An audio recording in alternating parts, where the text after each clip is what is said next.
morning, I hope you all feel the power of your first coffee you had this morning.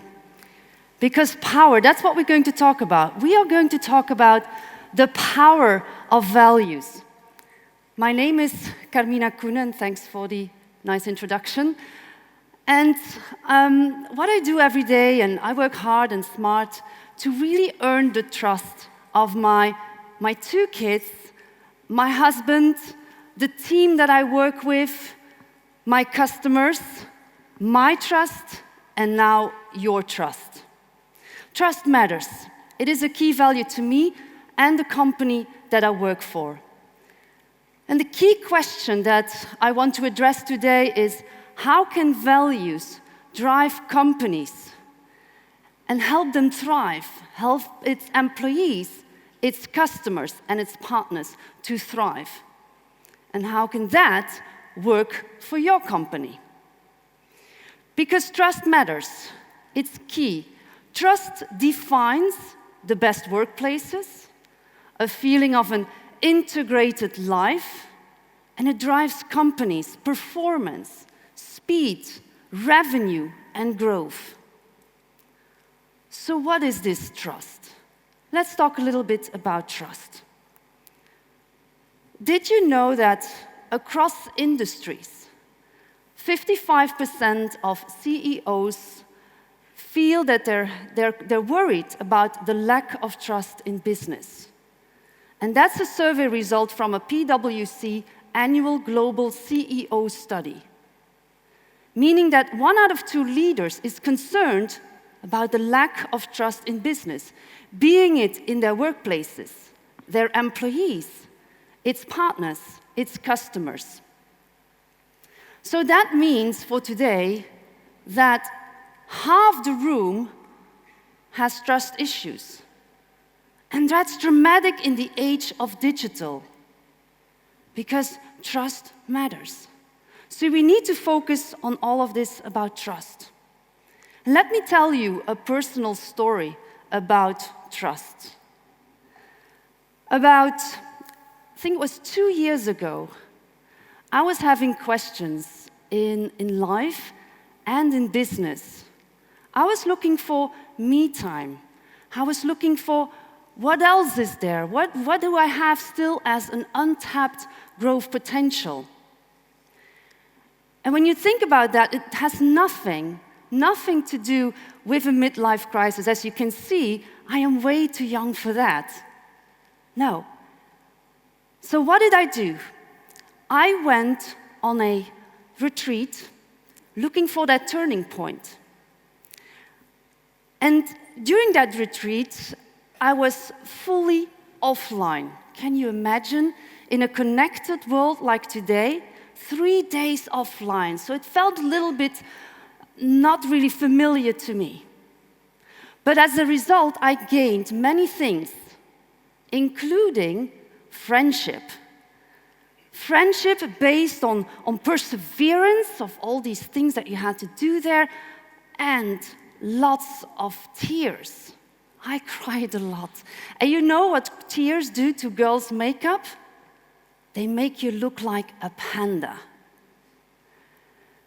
And so there, me and my friends, we created our own community called the Panda Sisters. And what do sisters do?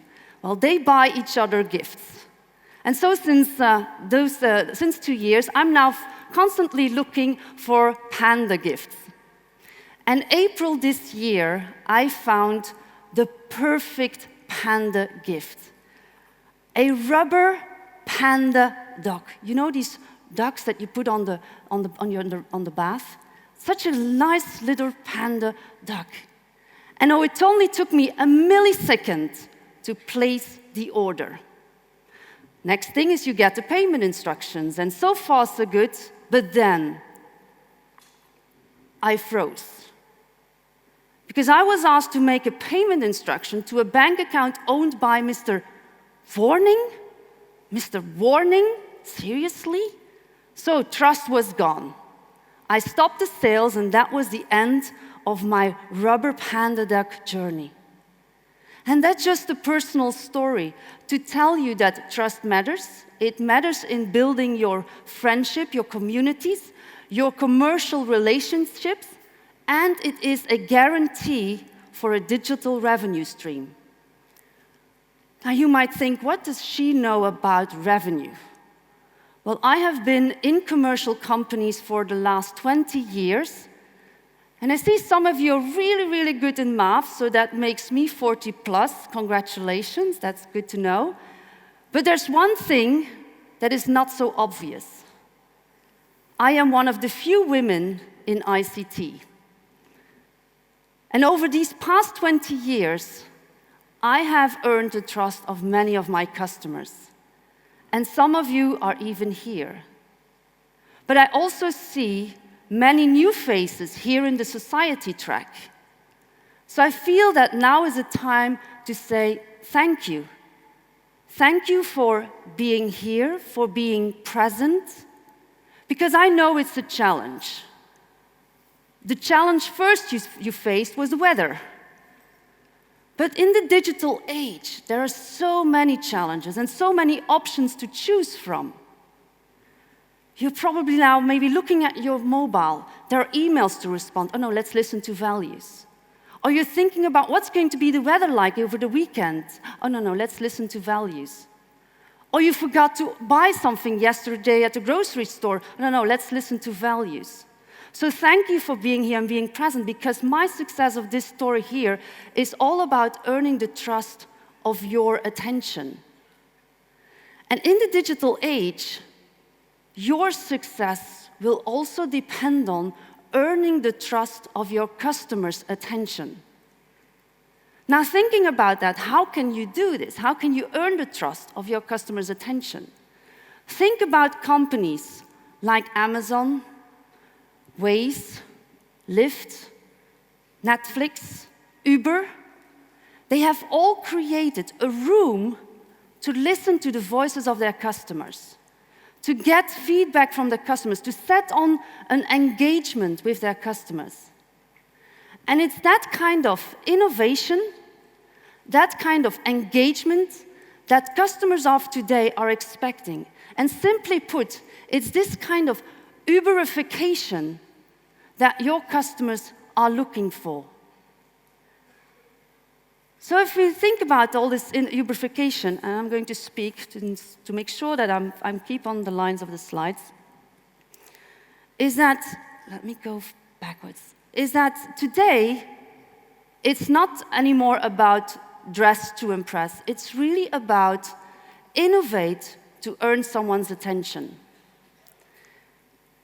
And my advice for that would be to say, make sure you adopt and you offer mobile and modern apps, that you give feedback in real time to your employees, get feedback in real time from your customers, adopt to the feedback, and also walk your promise.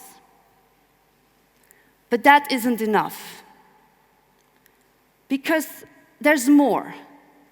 And based on the Edelman Trust Barometer study, 80% of people believe it's up to business to take a stand in societal issues.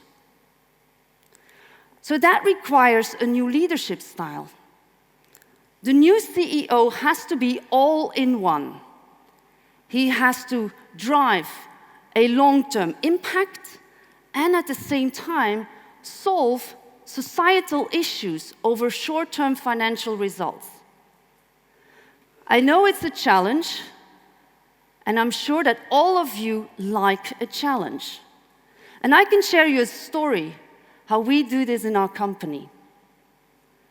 We focus on stakeholders, not shareholders. But where does that idea come from? That idea was born when our CEO, after being for a decade in the industry, he went offline, he went for a break. And for that, he rented a beach hut in Hawaii. Now, I know we would all like to spend some time in Hawaii, maybe to think or maybe not to think, But this is what he did. And he connected with the local people there, with their habits, their culture. And from that, he gained awareness on ohana.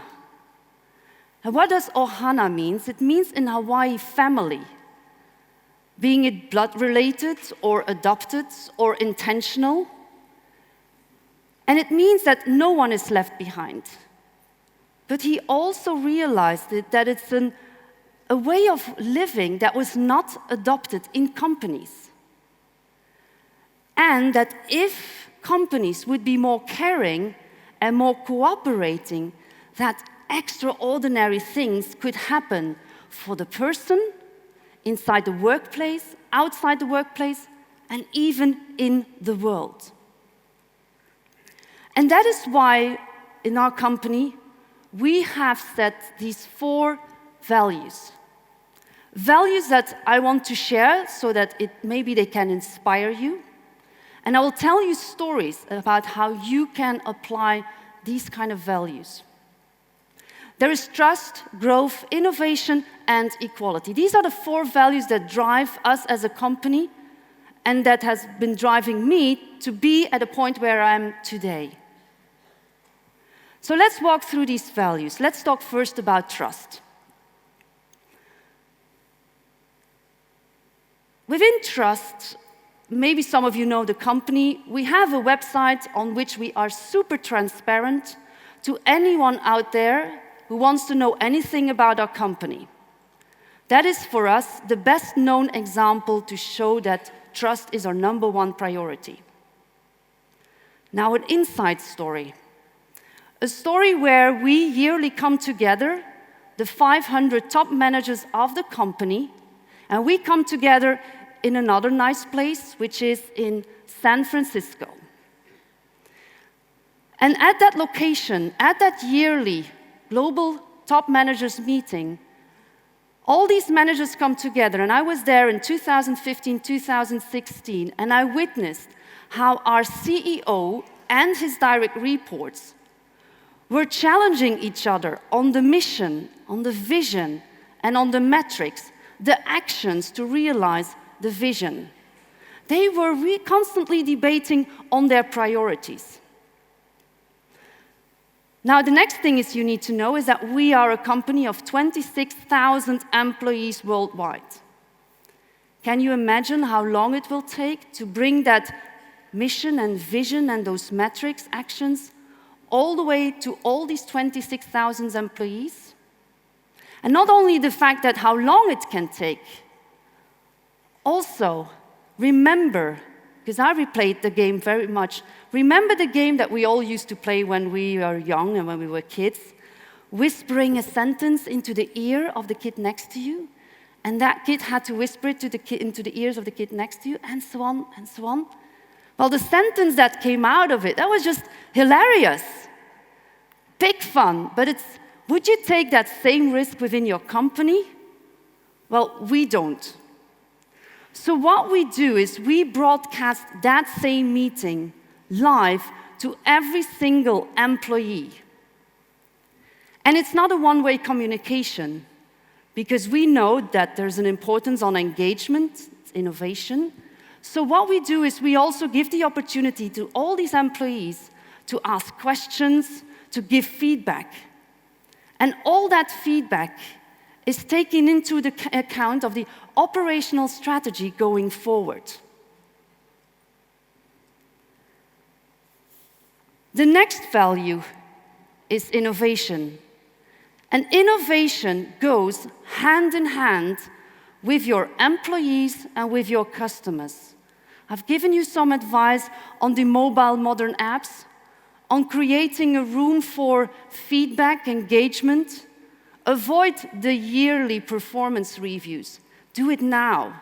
There's no reason to wait giving feedback and to help people develop and become better, the better version of themselves for tomorrow.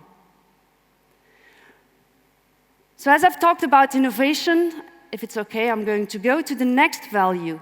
And the next value has to do with the impact on society. If you go for a walk in the park, not with this kind of weather, but if you would go doing shopping, not online, but real in a city, what do you see? What do the people look like around you? What do they think about? What do they care about? Do you know all these people? Do they look like you? Now think, on Monday, you're going to be back in the office. Look around you. What do you see? Do they look like you? Are you all looking the same? The real question behind this is, are you reflecting and mirroring society? Now, I see some of you nodding. That means congratulations, because if you are mirroring society, this is a key ingredient that sets you up for success. But there is a survey that says only 45% of employees, or 45% of employees, feel that their company is not doing everything in its power to embrace diversity and to embrace equality. So we need to take actions. But what is equality? Equality is all about making the world function for everyone. And what do? We at Salesforce, we have already taken some actions. And the first action we took, and that's a tip, look at your as-is situation. You do that in any kind of project. You need to know what is your current situation and be outspoken on where you want to go to. What's your goal? What's your vision? Now, we have it published on our website, and I'm going to tell you that we are not there yet as a company. We're not there yet to say that we are fully equal and we are fully diverse. So what are the measures that we have and what are the actions that we have taken? Last year, we have welcomed our second CEO in the company. And you might say, a second CEO, was that necessary? Was he going again to Hawaii? No, that was not the reason. It's our Chief Equality Officer, Tony Profit. He's located in San Francisco, but sometimes he comes all over the ocean and he joins us here. Last March, I joined him on stage in the Rai in Amsterdam, where he, as Chief Equality Officer, talked about innovation, talked about the vision of Salesforce and the values like I'm doing here today. But that's fine, that's someone from the US. What do you do locally? Well, locally, I can tell you that in the last hiring cycle, I had only CVs from men. Now, I know ICT, it's really a magnet for men, but I stopped the hiring process.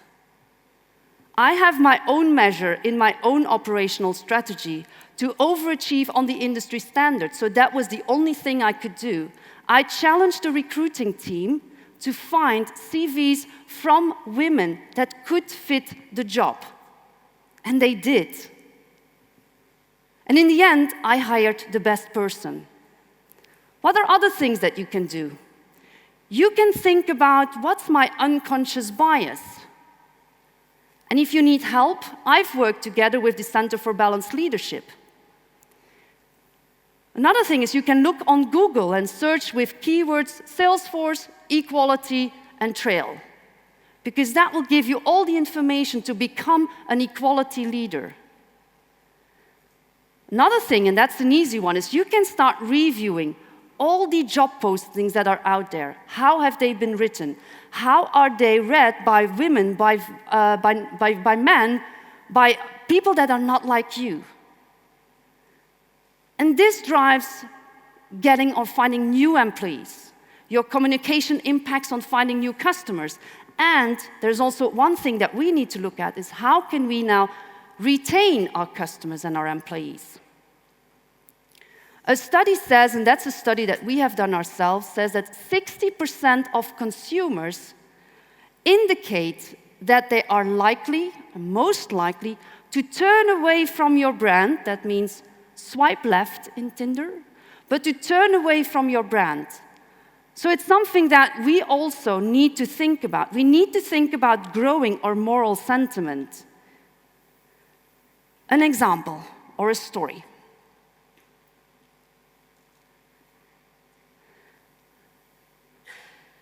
I am supporting an NGO, VZW, that is helping children deal with grief and sadness after they have lost someone very dear, someone very close to them, a father, a mother, a grandfather, their best friend, sister, and brother.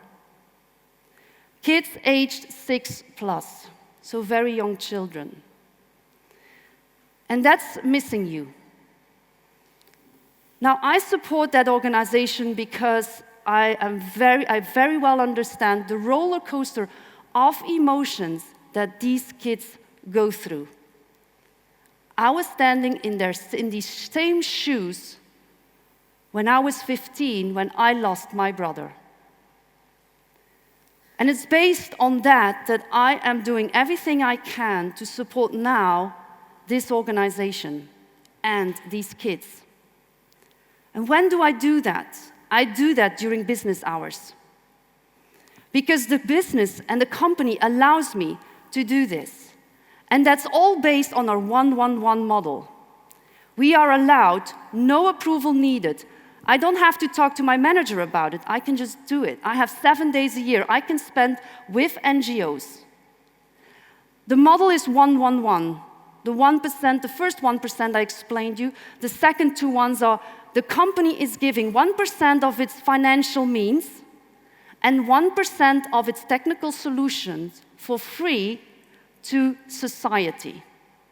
And that model has been adopted by many companies out there. So maybe you can think of a similar model or adopt the same model that we share. But of course, it's nice to have 7 days and spend 7 days giving back in society, but there is also one thing, it's making a financial impact. It's growth. And growth is our last value that I want to talk about. And then there is this challenge. Because when you grow and when you want to grow, you can indeed organize these nice giving back days with the team. But I did something wrong last fiscal quarter in the company.